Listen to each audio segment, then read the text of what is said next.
What's going on YouTube? Today I got a special one for you. This just came in the mail. This is the Stang Bladeworks Pyrenees V3. Super cool knife. I'm so excited to show you this that I am immediately filming a video on this and wanting to get it out online as soon as possible. This is one, just kind of a bit of a background here. This one is a knife that I've been waiting to get my hands on for probably several months anyway. Secondary value is through the roof. In some cases almost double the price of the table. And I'm excited to do an overview with you. As always, these conversations with a knife are casual in nature, and you know, it would be more representative of if I was having a chat with you at a coffee shop and we were talking blades, and I just wanted to show you the knife. I am not the most technical in nature, talking about bevel degrees and stropping, blah blah. I'm not going there. This is casual, it's informative, and you know what? I want to show you the knife. I want to put this in your computer or in your phone, or I want to put this in your face, show you what this knife is, what it isn't, and if you know, it lines up with something that you guys want to try out, then you know, then it's up to you if you want to buy it. As you know, I don't make any money on these videos. These are just casual. And anyway, let's get started on the Stang. Well, first and foremost, measurements. I'm so excited that I actually remembered the measuring tape today. So let's put this down here. Ooh, look at that. Look at that nice curvature on the handle. Let's take a look. So, overall length, and remember the camera, just the angle on the camera. Remember the camera's behind the actual knife, so it looks a little sometimes bigger the closer we get to this end of the screen. So anyway, 8 3/8, I'd say, somewhere in that conversation overall. Less than 8.5. 8 3/8 is what I'm getting. Blade length. Sharpened, we're at 3.5. I could see an argument if you want to punch it out to, you know, 3 5/8 right to the edge, but sharpened, you're 3.5. So you are in the absolute sweet spot, what I'd consider the sweet spot right now. The trendy, sexy 3.5 inch is kind of what everyone seems to be striving for right now. You look at like a McNeese 3.5. It's right now in 2023. I don't know when you are watching this, if this is 5 years out and things have changed and now we're into hover blades or something. But 3.5 inches right now is totally cool, and for an EDC carry is almost perfect. Some of the features, let's go over this before I talk in circles. So we've got a Magna Cut blade, which actually kind of hides away when you fold it, but you can see here, Magna Cut. That looks nice and sharp. Heat treated to, from what I remember, I want to say like it had a bit of a weird one, 62.5 or 63.5. 62.5 to 63.5 is what they're targeting on this. But you're in that conversation of 63 average, which is kind of the sweet spot for Magna Cut for durability as well as edge retention. Remember the old saying, the triangle, right? Edge retention, durability, and what is it? Anti-rust corrosion, I think is what it is. You know, it used to be pick 2, and Magna Cut's kind of at that magic sweet spot where it's like, well, you can kind of pick 2 3/4 of them, depending on the heat treat, of course, for edge retention as well as toughness. They really have an impact on the heat treat side of things. Anyway, blah blah blah. So we've got a really nice textured titanium frame. All the hardware on this is titanium, which is cool. This particular version has this nice kind of brass hardware on it, which is absolutely stunning. We've got, looks like an in-house made clip. That looks real nice as well. going to use that word a lot, nice. And then on the hardware, I'm just looking around this knife. And I don't know if this is on purpose or what. But a lot of the hardware here doesn't appear to screw into the frame. It looks like it all screws into itself. I don't know how they did the spacer on the handle, but if we look at these guys, remember, you are threading into titanium in other knives. I'm assuming, like you look at the lineup, I'm assuming these screws go together. That's a pretty wicked feature. If that is the case, I don't know. I don't know if you're going to be able to tap this back spacer and thread exactly into the middle of it twice. I would doubt that. I'm assuming, and I'm not taking this apart, but I'm assuming that all this hardware, threads into something other than the parts of the frame, which is awesome. On the V3, my understanding is their big evolution. Remember how earlier I said this isn't an informative video on V1 versus V2 versus V3 versus potential iterations of V4, etc. I don't know. V3, as far as I'm aware, the big thing was they went to the removable lock bar insert, which you can see here, and I think they did a good job on that. If that's their first time doing it, that's a nice little design feature as well. The integrated, kind of by design, the over travel stop. And if you don't know what an over travel stop is, it does exactly what it sounds like: over travel stopping. So as you're pushing this out, it engages, and that little piece you can kind of see right below the little Torx head bit here. It stops it from sliding. So from a durability perspective, you don't want that to you're pushing that real hard, and imagine if it bows out to boing over there, you got a problem. So it's a nice feature. It's not on bearings. Okay, for some people, bearings is everything.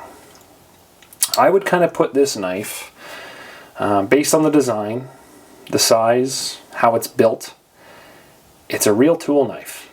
And I don't believe it's designed to be a piece of jewelry. I don't know, I'm sure you could hang some loops on the top here and use them as earrings. But the problem with these, you're not going to have matching earrings for a while because they're so hard to get. Now, if you're not going to use it for earrings, it's going to be used as a working tool knife. And when it's a working tool knife, despite its good looks and great nature, you're going to get dirt, you're going to get grime, you're going to get things in to the pivots.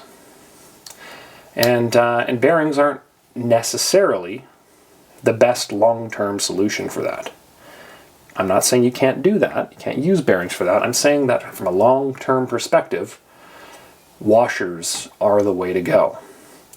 And if you remember, you look at Hinderer and how their tri-way system comes with, I think, phosphor bronze, some kind of Teflon-y nylon. And remember, Teflon is a trade name. But Teflon, phosphor bronze, and bearings, a lot of people, they want to go with the bearings. Other than guys who really use and abuse the Hinderer knives, they tend to throw in one or the other, bronze or Teflon. Now, in this case, and once again, I'm not doing this with notes, I'm doing this off the top of my head, they had a very specific washer they used in here. And I want to say it was called like Nylatron or Nyla something. So I'm assuming it's white plastic. I don't know. Like I said, maybe down the road I'll open this guy up and for another video. But I think it was Nylatron. So a couple properties with a plastic, right, versus even phosphor bronze or washers. They're self-lubricating as long as there's some oil on there, right? A lot of seals are made of that material. It's not going to corrode, and virtually plastic. I used to work in a business, so we did a lot of a lot of discussion around various chemicals and whatnot. But virtually, with plastic especially, nylon was a really, really good resistance for just about anything that would get in there. So much so that even like it would probably outlast titanium in a lot of respects. So good choice on that. For the intended spirit and purpose of the knife, I think they did a great job. This guy literally just came in. I have not used it, and it's not on bearings. Can I just reiterate that? This is not on bearings, okay? Okay, did you guys see that? Okay, look. Like, it's really nice. The action on this is absolutely insane for it being on washers. Like, absolutely insane. Great job. Absolutely great job. And remember, these videos, I'm talking about a knife. First of all, I want to say this. This is a personal collection knife. I've been chasing this for a while. And because of the price point on this, I'm going to be nitpicky. Okay? I'm going to give you some feedback on this that might not be the best. And I'm really focusing in on that last 5%. Because 95% of this is done incredibly well. It's a home run. Absolutely home run. If anybody got this knife, they would be like, yep, I'm selling other knives, this thing's terrific, no problem. But that last 5% is the hardest thing to do right. They're close, very close. And this is from my perspective, okay? And they're such little things. But for the price point, I'm allowed to be picky. And these aren't attacks. This is just me looking at a knife, checking it out, giving you some feedback on it. I don't know if Derek's ever going to watch this, but you know what? It's the kind of thing where this is real world feedback. I'm a customer. I paid full price, and that's that. Anyway, so that's just kind of a preface to the next probably 10 or so minutes of little pathetic nitpicks that I make that help me sleep at night. Okay? So let's get in. So, ergonomic wise, it fits the handrail well. We've got dual layered jimping up here, which I believe is new for this batch or the last maybe half a dozen blades he's done. From the side, you might not see it.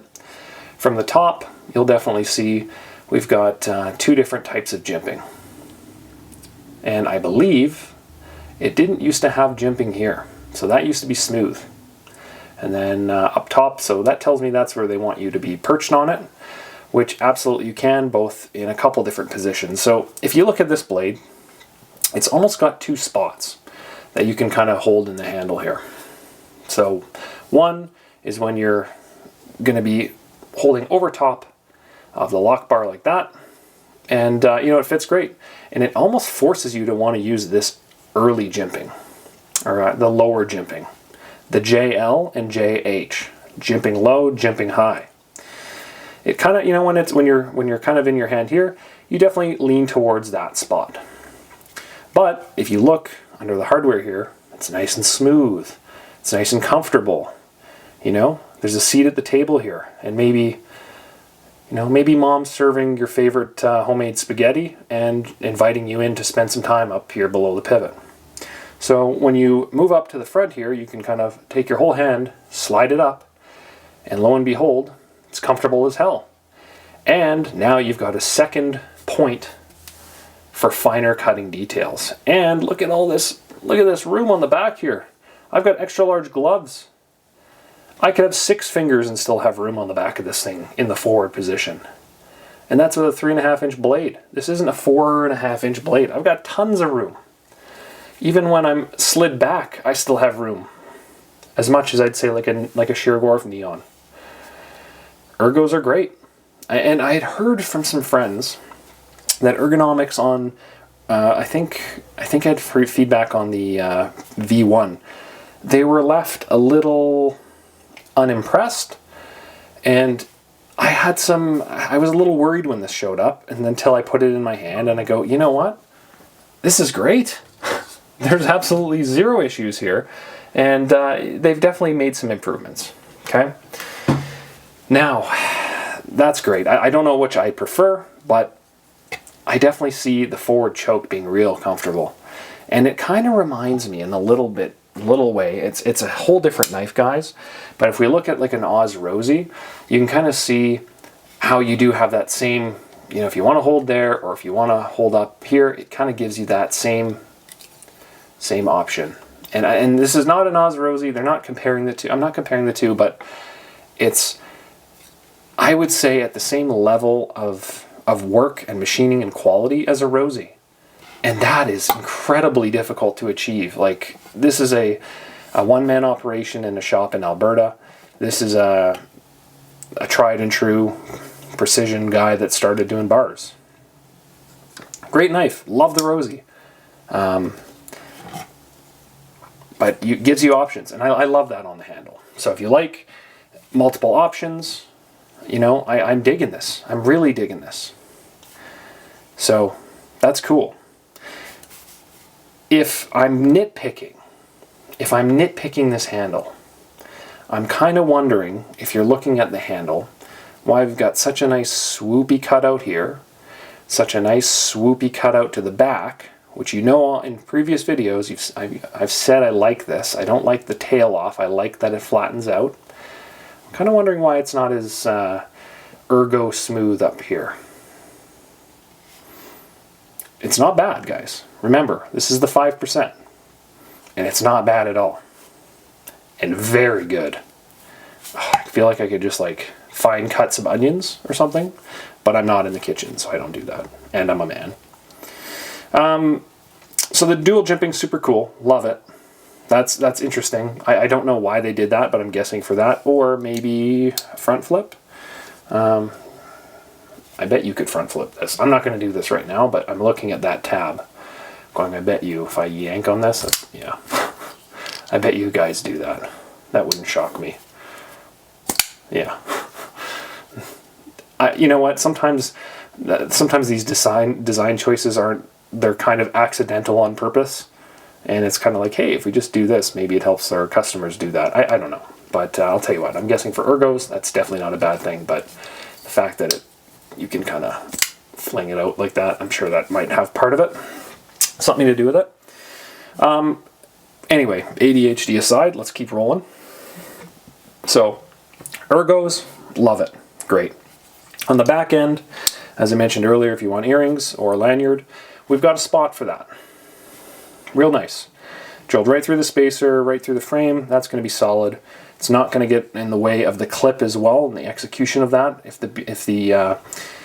If things are going to the back of the knife, I know that's always a point of discussion. I like that the tie goes to the back. It doesn't get in the way of the pocket clip. Speaking of the pocket clip, it's solid. It's basic. It's done well, and it's within the lines of the knife. There's nothing here that's leaving me to complain. You know, sometimes that's one thing that people either overdo or underdo, and I think that this is right in the sweet spot of just doing it right. We've got a nice little, I don't know how well this is going to focus, my God. Let's do it that way. We've got a nice little touch point on the bottom here, and it's angled towards putting pressure, I believe, on top of the frame versus the lock bar, which is always ideal. Yeah, that's well done. No complaining. I'm not. You know what? I want to say, like, a pocket clip is something that, like, you don't win or lose the race on a pocket clip. Sorry, you don't win the race on a pocket clip, but you can certainly lose the race on a pocket clip. And I'm not having any concerns with this. The blade. Nice flat grind, smooth, stock. It's a thick. You know what? It's not too thick. It's. I wish I had calipers to show this. It's not. It's done well. This is right where you want for 3.5 inch. I don't know what the exact number is. I'm assuming in the 1/50th maybe kind of thou. 145-ish, 1/50th. I'm guessing. Yeah, probably in that range. It's definitely right in the sweet spot for 3.5 inch. This is like, take the knives available on a chart, and you chart a line right in the middle for blade length and blade thickness, and it's like 3.5 inch. I'm guessing 145, 150, somewhere in there, thousands. We've got a real cool, like, I don't know, how sick does that look, guys? Hey? Like, just look at that blade. How sick is that? Nice. He's done it, he's sharpened it well. It's consistent. The edge is the same all around on both sides. It's sharp. It's done right. It's done well. I like this. It almost looks. I get like a bird vibe looking at this, like a beak of like a falcon or a beak of some kind of something, like a definite predator bird, not like these little magpies or something. I see a predator bird vibe on this. Looks great. Finished wise, nothing sharp. Beautiful tumble. Looks great. Looks absolutely great. If you want to see that from the other side, if you're left-brained or left-eyed, there you go. So blade's good. Ergos of opening and closing. Let's take a look. So we can reverse flick it, obviously, with this nice little hole here. You know, when you're designing a hole like this, it's important that you make it big enough that you can get grip on it with multiple fingers and whatnot, but not too big that your finger disappears in it. So I think they've done that really well with this, because you can't put your finger through it necessarily all the way and wear it as a ring to match the earrings. You know, they're not looking to sell these in sets of 3. They just want you to buy one. So you can reverse. I think that's what I've been doing. Is terrible on camera. The pressure, guys, I'm sorry. But, you know, wrapping my hand around a tripod. So obviously, shoots out, no problem. Reverse flick. Comes out smooth as butter. You can thumb flick it as well. So there's no ridge or anything here to kind of help that, but you know what? It's not a problem. Remember, this knife is brand new. I have not used it. It's as tight as it's going to get. My hands are wrapped around a tripod with a huge light over me with another stand, and I'm trying to make this look smooth. Okay? It's not at all convenient for me to be flicking knives out. But yes, it flicks out reverse flick, which is the harder of the two. Thumb flick comes out, no problem. Okay? Don't judge the knife based on my own inability to open it on command. Now I'm sweating, I'm a little nervous, I'm scared. I'm just kidding. It's terrific. So you can reverse, you can thumb, and apparently, which I just discovered, I think, I'm not going to do this because I can't with how I'm set up, but I think you're going to be able to thumb flick that thing out on the top, I think. Just want to put some weight on it. Yeah, you can with your thumb. Opening the wheel, I guess. You can do it. It's going to take some practice, but I bet you that's a thing. Wouldn't shock me. Nitpicks on the opening style. Nothing. Looks great. I like it. No problems. My thumb doesn't go through it. Some comparisons with the Rosie, though, that I'm not a big fan of here. Is there anything that calls your name looking at this that's a little like, well, I don't get it? Yeah, there's something. There's 3 different tiers of the knife, of the metals here. So you've got the front, right? We've got the lock, or the blade itself with a different level, and we've got the lock bar, and we've got 3 different levels of metal here. Visually, it's a little disruptive. Practically, it makes no difference, and you'll never notice it. Does it bother me? Not really. Is it something like, if you look at a Rosie, you know, look how smooth that is. Remember, the Rosie right now, I'd say, is the gold standard. So when you're looking through a Rosie, similar cutout in the frame, it's smooth on both sides. One side isn't elevated. Their solution here was to keep both sides the same height and put a nice little bevel on it. On both sides. Remember that. Both sides have the bevel. So, show side, lock bar side, they both have the bevel. When you close it, similar. It fits in nicely. It's raised up just a hair, but it fits in nicely. Stang, they say, we're not doing that. Screw you, Rosie, we're doing what we want to do. We're bigger than you and we'll beat you up. And I'll be honest, between the two, yes, this would beat it up. Not that I'm keeping track of that. But what they've done, it's just a little, visually, it just looks a little, I don't know, just not symmetrical. But it's practical. So they've raised the lock bar. With that metal insert, you can kind of see, they've raised that up. In your hand, it fits perfect, no issues. What I'd like to see here is a little bevel on the inside of this. And because it is the higher of the two sides, I don't think you need to bevel the inside of the other side, because I don't think your finger's really going to get in there, because you're not matching the heights. But it would be nice to have a little bevel there. I don't know how difficult that's to do. And then the other thing here, when you're looking at this side here, when you're looking right at the metal lock bar insert, see how smooth that is and how tight fitting that is? It's real nicely done. You flip it around, and what was I trying to get at here? It's just a little, the lock bar insert is just a little, it's a smidge higher than the frame lock. Just a smidge. And I don't know how hard that's going to be to see. The camera's kind of freaking out.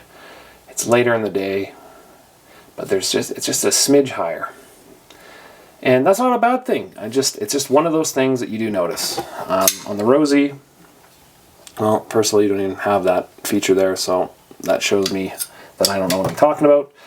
But if we look at like Grimsmo, you can see, and remember, but these are actually a great comparison, both made in Canada. Just the finish of that lock bar metal insert, it's just a little smoother on the inside of this. So that's the only thing I would kind of nitpick on that. And this, once again, is, yeah, they put a very little bevel in it. Very tiny. On the inside of that lock bar. Very tiny. I wonder what they do on the Norseman. I've got an older one here. Yeah, ever so slight as well. Just a little bevel. And this is actually a pretty good example because A, it's got the raised side to it. They haven't done the dual bevel, just a single bevel with a removable lock bar insert, I believe, on the inside of this one. But very similar, just that nice little thing. That little touch is important to make it feel a little more refined. And I'm telling you guys, this is refined as hell. These refinements are what get it to that next tier, which it's really close to. Real close to. That stop pin is massive, by the way. I don't know the size, but that's nice and hefty. That's a workman's knife. I like that. So that's kind of what I was going to get at. So anyway, yeah, ADHD there. So lock bar, elevated, I like that. I'd like to see a little bevel here. And I'd like to see these guys match a little bit better, but you can see it's uniform. It's certainly not an eyesore or anything, but looks good. Great first time doing a insert on a lock bar. Absolutely terrific. Size-wise, I know we already talked about 3.5 inch. I've got a bug out floating around somewhere in my office here. Let's grab it for a size comparison. So there's your bug out. We can grab a, what would be a fair, we can do Rosie, because that's right here as well. One knife that I would actually really like to compare it to, that I think a lot of people, you know what, forget the Rosie. That's in a different conversation. Forget the bug out. That's more just a size. I'm gonna put this up. If I was to do a head-to-head knife of any, compare this with any knife in my collection, and say this is what I feel like this knife is competing with. It's not a bug out, it's not a Rosie, it's not a Shirogorov. Hell, it's not even a Koenig Arius, which, there it is for size. If you want to see that, very similar. Put that away. Sorry. I would say that it competes the most with this guy. Peter Rosenti Nirvana 4.0 large. When I first put this in my hand, it immediately screamed at me that I was like, oh my goodness, we're talking about a knife here that some of the little details are done so well, but you don't even realize it. I'd say that. It's not obviously an integral. Integral if you're a beginner. This guy's one-piece frame. But just in terms of the fit and finish, I would actually put the Pyrenees a level up from the Nirvana. And that's a bold statement. That's a very bold statement, but I'm willing to say it, because when I hold the Nirvana, it's a beautiful knife. It's comfortable. It's sharp. It's got some hot spots. It's sharp. It feels like a knife that was made by one person in a shop who makes knives. Okay? This feels like a knife that's made by someone who takes customer feedback extraordinarily importantly, if that makes sense, and likes to refine something slowly, steadily, and take that feedback and improve a design that, if I said, oh, I've got a hot spot right here on this exact spot, blah, blah, blah, and enough people said the same thing, I bet you then and there that design would be changed. I don't know if Peter Rosenti does that. I don't know Peter Rosenti at all. But that is the knife that I'd say I compare this with the most. And it's funny, the pocket clips are like almost identical too.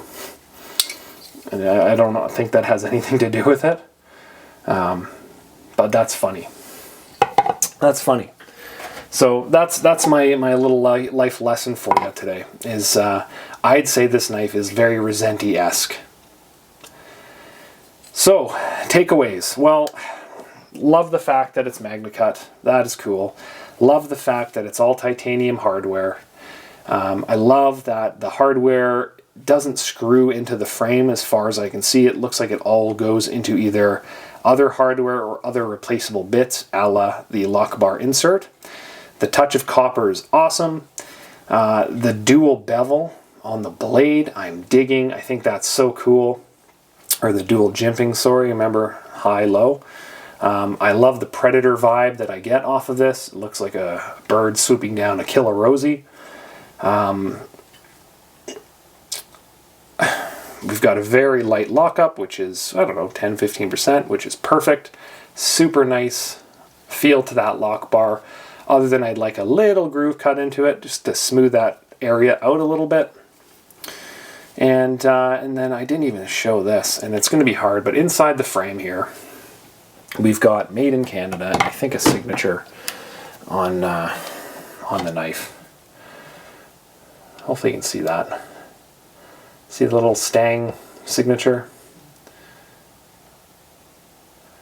That's just there you go. You can see it, Made in Canada. So there is some work inside there, which I think looks great. And just adds to that, you know what, this guy's landed Canadian, it was 900 and change. I think this knife is hitting well above its weight class for price, and features, and quality.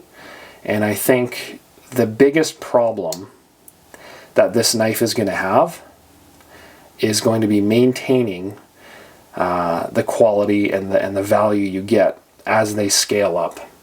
Because I think demand on this knife is going to be through the roof, and it already is. And as we've seen with other brands, as they start going from 2, 3, 4 knives a week up to 20 knives a week or 40 knives a week, some of the vibes that you get from this guy early on, they tend to get lost, and that's the hardest thing to do well. And I feel like I've got a piece of history here. This is knife 70 and change. I can't remember what it's on the COA, which, by the way, let's take a look at that. 74. There you go. Signature, stonewash, MagnaCut, bead blast. So early May 2023, number 74. So, Derek hasn't even done 100 of these knives that he's sold. I'm sure he's done more than 100 knives that he's modified and thrown out and scrapped and changed and played with, and all things that cost the business money, and all things that you'll never see, but all things that need to be done to get a product this good to market at less than 100 of them out on the market right now. Just think about that, and think about how hard that is to do. You know, here I am nitpicking a knife there's not even 100 of them. Like, you kidding me? I'm talking about a bevel. Like, I bet you that bevel can be resolved in 5 seconds. That's all I can bring up here, guys? Like, my God. I have seen some other versions of it that he's done some anodizing, which looks cool. For me, ano's not necessarily my thing. I like simple. I like a little texture. As you can see, my collection, it's a lot of titanium folders, and I dig it. Yeah, it's a sharp looking knife. Blade's well done. Nice little choil here. I don't know Derek. I've never chatted with him. I'd welcome that, but I bet you, from what I've heard about the guy, you know, he's very, very intelligent and very willing to make a product that his customers want. And it shows in the product he's made here, because he's knocking this thing out of the park, and this thing's hitting well above its weight class. And when I'm recording this today, you know, the $700 or so US, I think, is what this guy goes for. Easily, if this had Peter Rosenti stamped on it, would be double the price. And maybe it'll get there. I don't know. I can't control that. But right now I feel like there is way more value in this knife than I think most of my collection. I'm trying to think, is there anything that hits above its weight class in that regards? And you guys know I'm an absolute Shirogorov whore. And this is great. I would have no problems recommending this to anyone. And maybe, with a little practice, I'll even be able to front flip it at some point. So, that's it. Alright guys, well that is my Stang Pyrenees V3 initial impression and overview. If I've missed anything, which I probably have, let me know, and I can always do a second video on it. But I just like to show the blade, give you my impressions, the feel in hand, compare it, and talk about it. So I think I've done that, and at 38 minutes, I think, is what's on the counter. I can't think of anything else that I really need to say. So thanks for watching. If you've made it this far, you deserve a degree. Yeah, appreciate you guys. And until next time, we will catch you around, and we'll take things from there. Okay? Cheers, and talk soon. Peace.